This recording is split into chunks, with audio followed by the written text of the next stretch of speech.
Você acorda uma manhã e percebe que se tornou um ímã humano para sugadores de sangue emocionais. Não um ímã comum, não. Um daqueles ímãs industriais que só atrai o pior tipo de pessoa. Aquelas que te adoram por 5 minutos e depois passam o resto da vida tentando apagar sua luz como se fosse um interruptor defeituoso que as mantém acordadas à noite. Bem-vindo ao Clube dos Empatas, onde seu maior dom também é a sua maldição pessoal. E onde Carl Jung, que é aquele gênio suíço com a barba de um profeta bíblico, passou anos documentando por que sua vida social se assemelha a um acidente de carro em câmera lenta. Jung não estava brincando quando descobriu esse padrão psicológico. Ele observou caso após caso de pessoas com extraordinárias habilidades empáticas que pareciam ter um radar quebrado para relacionamentos humanos. Sempre a mesma dinâmica, sempre o mesmo final trágico. Você está lá, seu coração aberto como uma porta giratória em um shopping, pronto para receber qualquer um que bater. E eles batem. Oh, eles batem! Eles chegam com suas lágrimas, seus dramas, suas vidas despedaçadas que parecem quebra-cabeças derrubados de uma mesa por um gato psicopata. E o que você faz? Você os reúne, você os ouve. Você cria aquele espaço seguro onde eles finalmente podem ser eles mesmos, sem máscara, sem besteiras, sem aquela fachada de plástico que eles usam para o resto do mundo. Se você está concordando e pensando, finalmente, alguém que entende isso, curta este agora. É o nosso aperto de mão secreto. E eu vou vê-lo. Mas aqui está a reviravolta que Jung documentou com a precisão de um relojoeiro suíço e que provavelmente já explodiu na sua cara pelo menos 3 vezes na vida. Essas mesmas pessoas que te procuraram como se fossem o último copo de água no deserto Saara começam a te odiar. Não imediatamente, obviamente. Primeiro, a fase da lua de mel, em que você é o salvador pessoal delas, o terapeuta iluminado, a tábua de salvação emocional delas. Então, sem aviso, como a tempestade de verão, surgindo do nada, elas começam a te criticar. Você é intenso demais, sensível demais, emotivo demais, tudo demais. Como se ser uma pessoa autêntica fosse um crime contra a humanidade e você fosse o principal culpado. Jung chamou esse fenômeno de projeção de sombra, mas vamos traduzi-lo para a linguagem humana. Pessoas que odeiam você não odeiam você, elas odeiam a si mesmas. Elas odeiam essa parte de si mesmas que enterraram viva sob toneladas de traumas, condicionamento social e aquela máscara emocional que eles usam desde que perceberam que mostrar vulnerabilidade neste mundo é como andar numa tempestade de granizo. Você, com sua autenticidade emocional brilhando como um farol no Beibima, lembra-as de tudo que elas perderam. Cada vez que elas veem você sentir algo genuinamente, cada vez que você responde com empatia real em vez daquelas frases de biscoito da sorte, você se torna um espelho que reflete a morte emocional delas. E ninguém gosta de chorar no espelho quando sabe que é um cadáver ambulante. A parte mais perturbadora que Jung descobriu é esta: essas pessoas estão te procurando de propósito. O inconsciente delas sabe o que elas perderam e te localiza como um GPS descontrolado procurando desesperadamente por um sinal. Elas são atraídas pela sua vitalidade emocional como maripas para uma lâmpada. Mas maripas, lembre-se, sempre acabam queimadas, e quando se queimam, culpam a luz, não sua estupidez evolutiva em voar em direção a algo que as matará. Você é essa luz. E elas estão tão acostumadas à escuridão que quando se aproximam demais, em vez de agradecer por mostrar-lhe elas que há uma alternativa ao seu bunker emocional, elas te atacam porque a luz machuca os olhos depois de anos passados no escuro. Vamos falar do paradoxo fundamental que Jung identificou. Quanto mais autêntico você é, mais se torna uma ameaça. Não uma ameaça física, obviamente, ou uma ameaça psicológica. Suas emoções genuínas minam as defesas psicológicas que outros construíram com o mesmo cuidado que uma criança tem ao construir um castelo de areia. Um castelo de areia, aliás, que desmorona na primeira onda. E você é essa onda. Não porque queira destruir alguma coisa, mas simplesmente porque você existe em sua verdade enquanto eles vivem em sua mentira. Sua própria presença se torna um interrogatório silencioso sobre suas escolhas de vida. Por que você sente e eles não? Porque você está emocionalmente vivo e eles são munhas ambulantes envoltas em bandagens de cinismo e distanciamento? Essas perguntas zumbam em seu inconsciente como mosquitos no verão, e em vez de se esforçarem para confrontá-los, eles preferem esmagá-lo. Jung observou em seus pacientes o que chamou de função sentimental desenvolvida. Simplificando, você é um daqueles raros espécimes humanos que não rompeu a conexão com as emoções para sobreviver. A maioria das pessoas, e Jung documentou isso caso após caso, aprende cedo na vida que sentir é perigoso, que vulnerabilidade é fraqueza, que se você mostrar seu verdadeiro eu, será devorado vivo por este mundo que tem a compaixão de um chubarão faminto com tanques de carne. Então o que eles fazem? Eles se desconectam, constroem uma falsa personalidade, uma máscara social que Jung chamou de persona, e passam o resto da vida interpretando um papel que os serve como um vestido comprado 3 tamanhos menor num site chinês. Mas não você. Você, por algum milagre ou maldição genética, manteve essa conexão. Você sente as suas próprias emoções e as dos outros também, como se tivesse uma antena parabólica emocional apontada para todas as frequências humanas num raio de 50 quilômetros. E esse é tanto seu superpoder quanto a sua criptonita. Porque quando você conhece alguém que passou 30 anos enterrando suas emoções sob camadas de negação mais espessas que a crosta terrestre, sua presença se torna dolorosa. Você é a lembrança ambulante de tudo que essa pessoa sacrificou no altar da aceitação social. Você representa a estrada não percorrida, a vida não vivida, a autenticidade abandonada como um cachorrinho na estrada. Jung identificou 4 tipos principais de pessoas que atacarão você por sua autenticidade. O primeiro tipo é o crítico emocional. Esse indivíduo tem uma missão na vida: dizer que suas emoções estão erradas. Muito intensas, muito frequentes, muito visíveis, muito incômodas. Eles se tornaram tão hábeis em reprimir seus sentimentos que quando veem você expressando-os livremente, eles sofrem um curto-circuito cerebral. A vergonha inconsciente pela própria morte emocional se transforma em raiva de você. Eles vão dizer para você crescer, para ser mais racional, para parar de ser tão dramático. Mas o que eles realmente estão dizendo é: pare de me lembrar que eu já soube chorar por qualquer coisa que não fosse a morte de um parente ou a final de um campeonato. O segundo tipo é o manipulador carente. Essa variante é mais insidiosa. Ele te procura especificamente para se alimentar da sua energia emocional, como um vampiro energético que encontrou o banco de sangue aberto 24 horas por dia. Ele despeja todos os seus problemas, suas crises, seus dramas diários em você.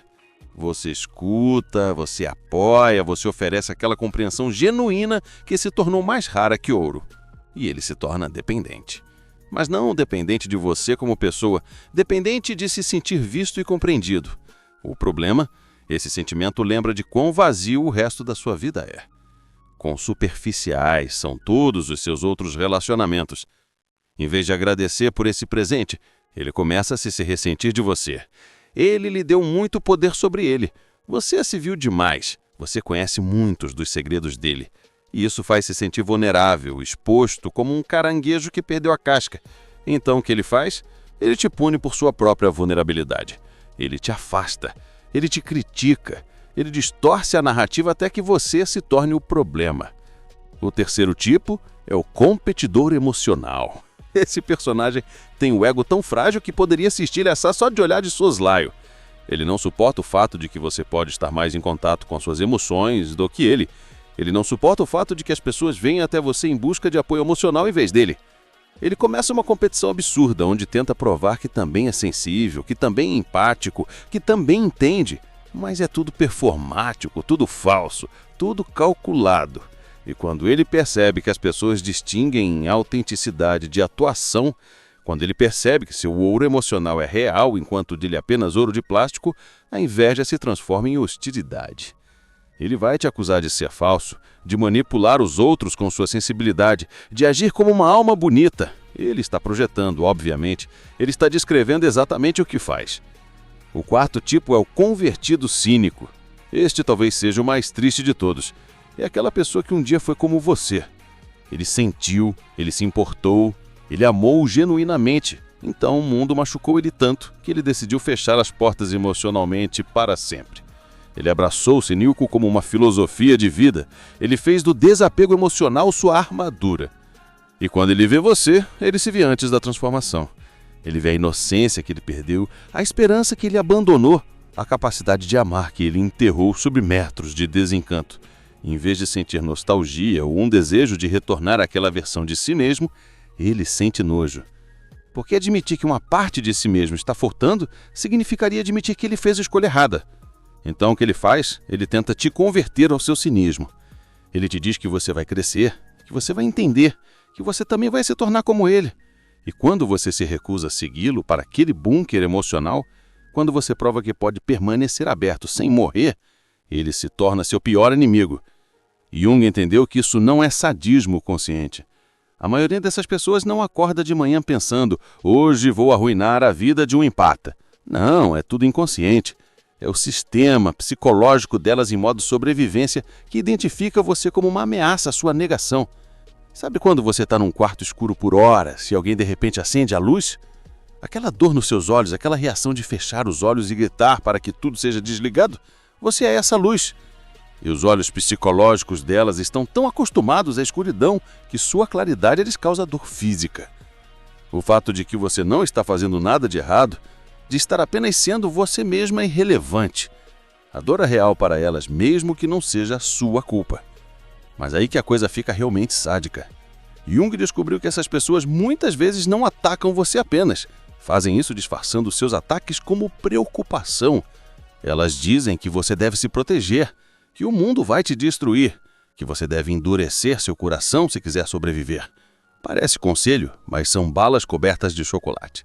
O que elas realmente estão dizendo é: morra por dentro como eu, para que eu possa parar de me sentir culpado por estar morto por dentro. Toda vez que elas sugerem que você seja menos sensível, elas estão tentando normalizar a sua insensibilidade. Toda vez que elas dizem que você é bom demais para este mundo, elas estão justificando a sua decisão de ser mal. É como se elas precisassem que você falhasse para que elas pudessem se sentir melhor por seu próprio fracasso emocional. A armadilha do espelho é o que Jung chamou esse mecanismo. Você se torna o espelho que reflete automaticamente o que eles perderam.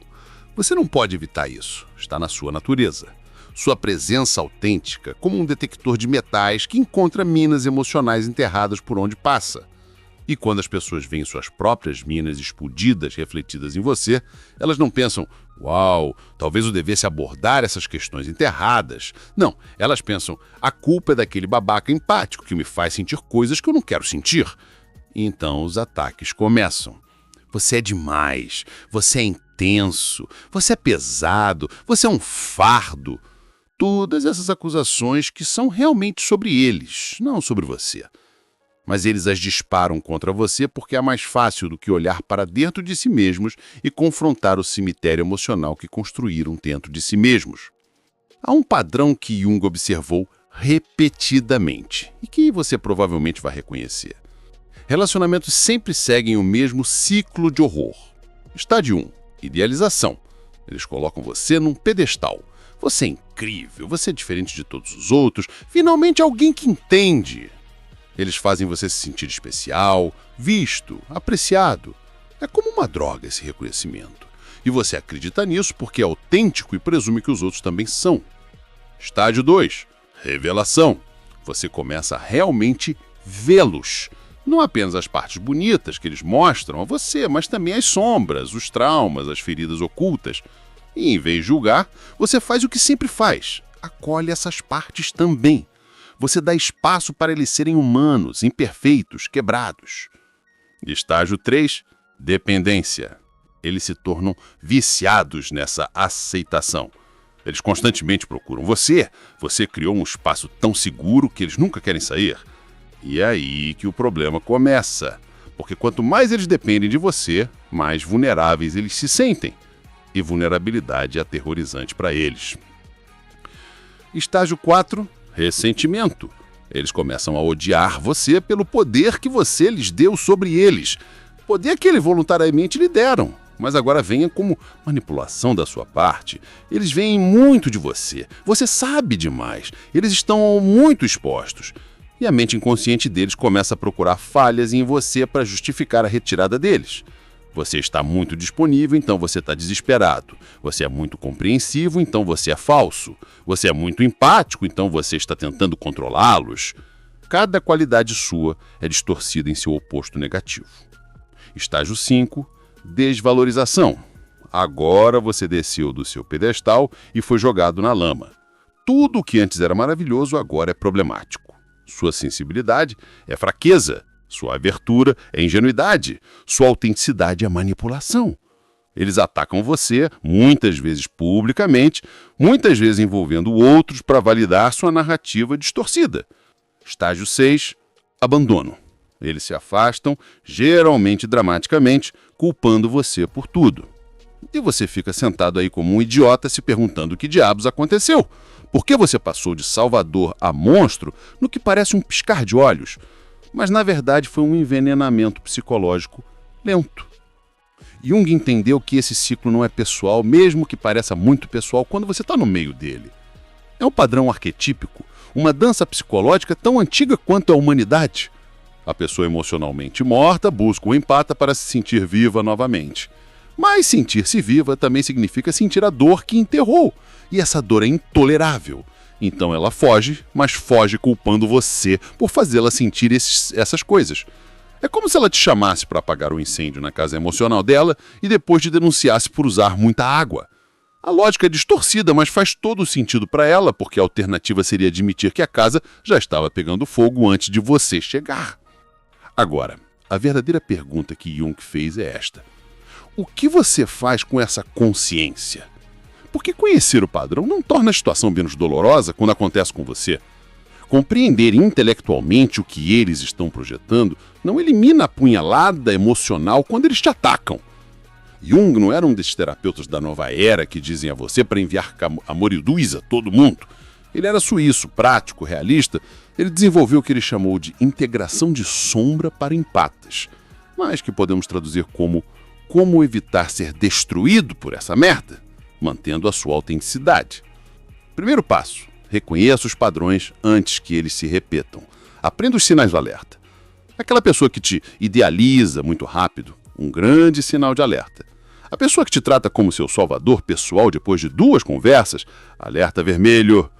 A pessoa que compartilha traumas profundos sem nunca perguntar como você está, corra rápido. Porque o que vem depois da idealização nunca é bonito. É sempre o estágio em que você se torna o inimigo. Se você conseguir identificar o padrão logo no início, você pode escolher não entrar na montanha-russa emocional. Não porque você é cínico ou fechado mental, mas porque aprendeu que nem todo mundo está pronto para o que você oferece. E tentar forçar isso é como tentar regar plantas de plástico. Você pode despejar toda a água que quiser, mas elas nunca vão crescer. Que pareçam muros de concreto armado. Pessoas empáticas têm esse problema crônico chamado limites de gelatina. Elas cedem, se adaptam, se dobram e se esticam para acomodar a todos. E pessoas tóxicas sentem isso como tubarões sentem sangue na água. Jung insistiu que manter a autenticidade não significa estar disponível para todos o tempo todo. Você pode ser genuíno e ter limites. Você pode ser empático e dizer não. Você pode sentir profundamente e decidir com quem compartilhar estes sentimentos. Limites não são muros que te fecham. São filtros que mantêm a merda do lado de fora. E acredite, tem muita merda por aí tentando entrar no seu lar emocional. Terceiro passo: encontre sua tribo. Jung descobriu que os empatas frequentemente pensam que são alienígenas neste planeta. E, de certa forma, o são, mas não são os únicos. Existem outros por aí que se sentem da mesma forma que você, que entendem sem precisar de explicações intermináveis, que não vão te atacar por ser quem você é. O truque é parar de buscar validação em pessoas emocionalmente mortas e começar a buscar conexão com pessoas emocionalmente vivas. É como passar anos tentando fazer amizade com estátuas de mármore e depois reclamar que ninguém responde. Procure outros humanos de verdade, aqueles que respiram emocionalmente. E de repente, você descobrirá que não é nada demais. Você é a quantidade exatamente certa de si mesmo para as pessoas certas. Quarto passo: use sua empatia como uma força, não como uma falha a ser corrigida. O mundo te vendeu a mentira de que ser sensível é uma falha, algo a ser superado ou escondido. Mas Jung viu a verdade. A empatia é um superpoder num mundo que morre de frieza emocional. O problema nunca foi sentir muito. O problema é que vivemos em uma cultura que normalizou sentir muito pouco. Sua capacidade de se conectar, de compreender, de responder com o coração aberto não é algo a ser diminuído. É algo a ser ferozmente protegido enquanto você escolhe sabiamente para onde direcioná-lo. Não desperdice seu prunis com pessoas que não reconhecem o valor do que está à sua frente. Quinto movimento: aceite que algumas pessoas nunca mudarão. Isso é difícil, eu sei. Empatas têm esse sonho romântico de que, se amarem com força o suficiente, se compreenderem profundamente o suficiente, podem salvar qualquer um. Mas Jung foi claro neste ponto. Algumas pessoas investiram tanto em sua morte emocional que ressuscitá-las exigiria um milagre que você não está equipado para realizar. Não porque você não seja bom o suficiente, mas porque a vontade de mudar deve vir de dentro delas e não de quanto você tenta tirá-las do buraco. Você pode oferecer a corda, mas se elas se recusarem a aceitá-la, você tem que aceitar que a escolha é delas. E ir embora não é abandono, é sobrevivência. Jung falou do que chamou de processo de individuação, que essencialmente significa tornar-se plenamente você mesmo, em vez de ser o que todo mundo quer que você seja. Para os empatas, este processo é particularmente brutal porque sua natureza os impulsiona a se fundir, conectar-se, sentir com e pelos outros. Mas a individuação requer separação. Requer saber onde você termina e os outros começam.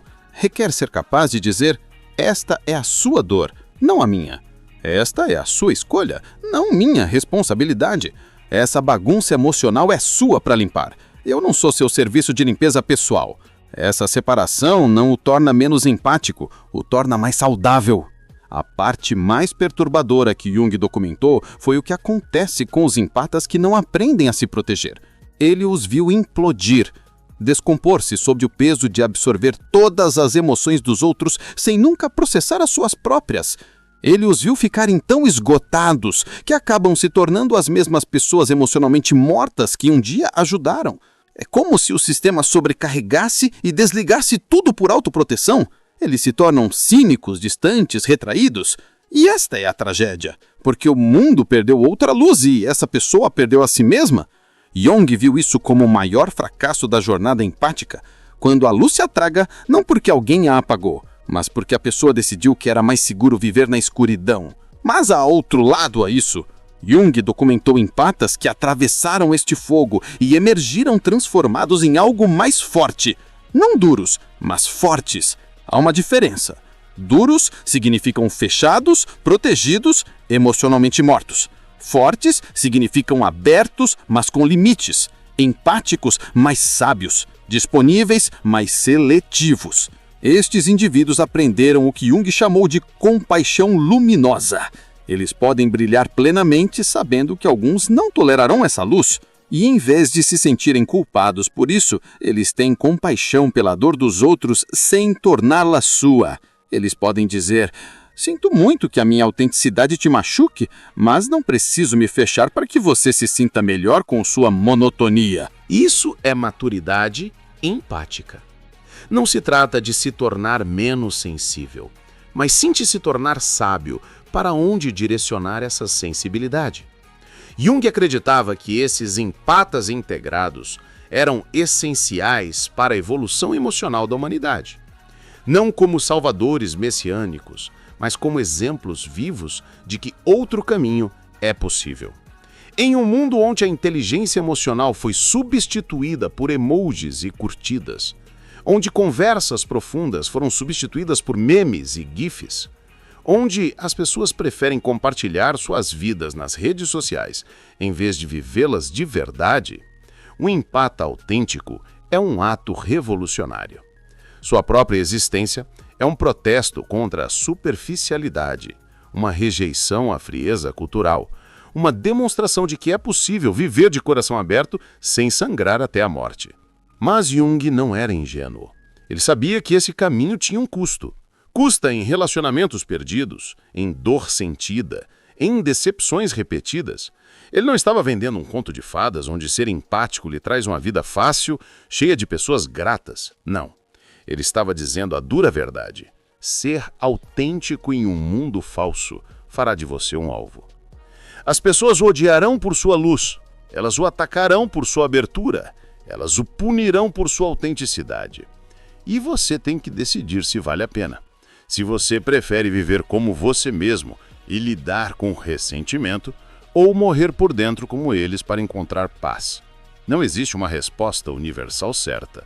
Mas Jung acreditava que para certos indivíduos, aqueles que nasceram com essa sensibilidade, desligá-la não é uma opção. Não realmente. Porque você mataria quem você é para acomodar quem você não é. O conceito de Jung sobre empatas e evolução coletiva é fascinante e assustador. Ele acreditava que em certos momentos da história, Quando a cultura se torna muito fria, muito desconectada, muito emocionalmente morta, surgem indivíduos com sensibilidade aguçada. Isso não é coincidência, não é um defeito genético. É uma resposta evolutiva coletiva. Como se o inconsciente coletivo da humanidade dissesse: droga, fomos longe demais com essa coisa de racionalidade e desapego. Vamos enviar os empatas para lembrar as pessoas de como sentir. Vocês são uma mensagem em uma garrafa da alma coletiva da humanidade para si mesma. Um lembrete de que perdemos algo essencial em nosso desenvolvimento. Mas mensagens em garrafas frequentemente falham. São frequentemente ignoradas. Às vezes são destruídas pelas próprias pessoas que mais precisam delas.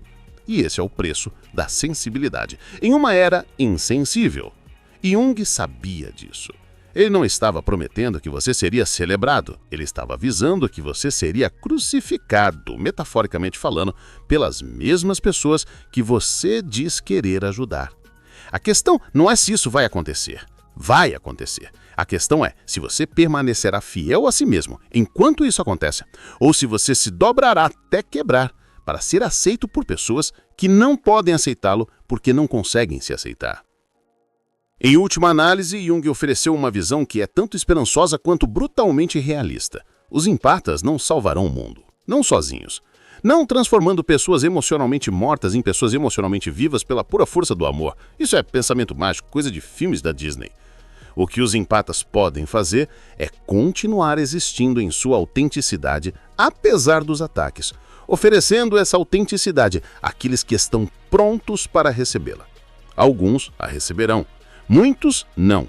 E tá tudo bem. Seu trabalho não é converter descrentes emocionais. Seu trabalho é brilhar para aqueles que buscam luz na escuridão, enquanto protege essa luz daqueles que a extinguiriam, porque machuca seus olhos adaptados à escuridão. Você reconhecerá essas pessoas pela reação delas à sua luz. Algumas fecharão os olhos e pedirão para você diminuir o brilho. Outras abrirão os olhos lentamente, permitindo que se ajustem e agradecerão por mostrar-lhes que há uma alternativa à escuridão em que vivem. E outras ainda pegarão sua luz e a usarão para acender a delas, tornando-se portadoras de luz em vez de absorvedoras da sua energia. Essas são a sua tribo. Essas são as pessoas pelas quais vale a pena brilhar. Não os vampiros de energia que sugam e vão embora, mas os incendiários que pegam sua chama e a carregam adiante, multiplicando a luz em vez de apagá-la. Jung diria isso para você, se estivesse aqui hoje com aquela voz calma, por impenetrante que fazia as pessoas se sentirem vistas até o cerne. Seu dom empático não é um erro da evolução. Você não nasceu errado num mundo justo. Você nasceu certo num mundo que se desviou. E seu trabalho, se você escolher aceitá-lo, não é consertar esse mundo ou salvar todas as pessoas que encontrar.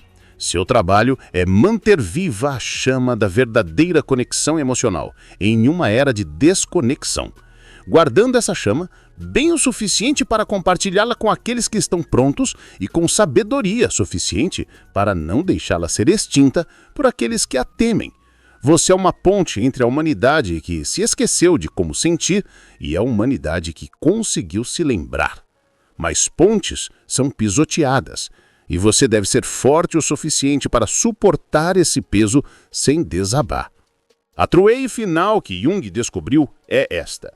Pessoas que se ressentem da sua autenticidade estão lutando com a dor da sua própria autenticidade perdida. Quando te atacam, estão chorando. Quando te criticam por ser demais, eles estão se arrependendo de ter se tornado pequeno demais. A hostilidade deles é dor disfarçada de raiva. E você pode ter compaixão por essa dor sem ser destruído por ela. Você pode entender sem aceitar abusos. Você pode empatizar com o seu sofrimento sem se tornar seu saco de pancadas emocional. Esta é a linha tênue entre a empatia saudável e o autossacrifício tóxico. Uma te mantém vivo e útil, a outra te mata lentamente enquanto você se convence de que morrer pelos outros é nobre. Então, não. O seu problema não é ser sensível demais. O seu problema é que você vive em um mundo que tornou a insensibilidade a norma. E agora qualquer um que senta algo genuinamente é tratado como um alienígena a ser estudado ou um problema a ser resolvido. Mas alienígenas, ofensão e exploradores de um lugar melhor. E problemas, são apenas soluções que o sistema corrupto não consegue aceitar. Continue sentindo. Continue sendo autêntico. Mas aprenda a dirigir essa autenticidade, para quem compartilhar essa sensibilidade e quando se proteger daqueles que querem usá-lo ao ponto de consumi-lo e depois culpá-lo por isso.